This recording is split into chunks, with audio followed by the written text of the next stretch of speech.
নমস্কার। আপনাদের সামনে একটি কবিতা পরিবেশন করছি। কবিতা কেডা বানাইব রাজহংসের মুখ। কবি শ্রী সোমনাথ সরকার। ডাল সেদ্ধ করা জল সাই,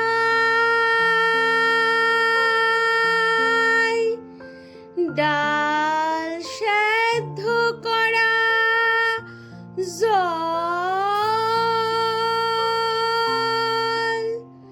জল নিবেন মা, হরেক মাল পাইবেন, হরেক রকম মাল। গলির মুখে বাঁক নেবার আগেই চেঁচিয়ে ওঠে ছোট্ট শিশু, ও হরেক মাল, ও ফেরিওয়ালা, ফেরিওয়ালা। মাথা থেকে ঝাঁকটা নামাতে নামাতে জিজ্ঞাসা করে, কি নিবা খোকা? জলের মগ, মশলার কৌডা, কাপড় কাচার ব্যারাস, বান্দরের মুখোশ, কি দিমু? তোমার কাছে রাজহংসের মুখ আছে? খুব আস্তে আস্তে বলে ছোট্ট শিশু। কি কইলা? হাঁসের মুখ? ফিরা খাও। হাঁসের মুখ নয়, রাজহংসের মুখ আছে তোমার কাছে। ইটা কি কইলা?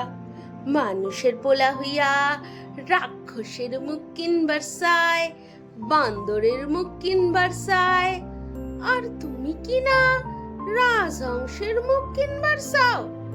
কেন, রাজহংসের মুখোশ পইরা দেবস্থানের পুকুরে দিঘিতে জল ছাইক্কা শুধু দুধ খাইবার চাও নাকি? ছুরিটা মাথায় তুলতে তুলতে, দেশে দুধ আর জল আলাদা কইরা খাইবার নিয়ম নাই। কিডা বানাইব রাজহংসের মুখ? ছুরিটা মাথায় নিয়ে আবার সুর ধরে, হরেক রকম মাল পাইবেন,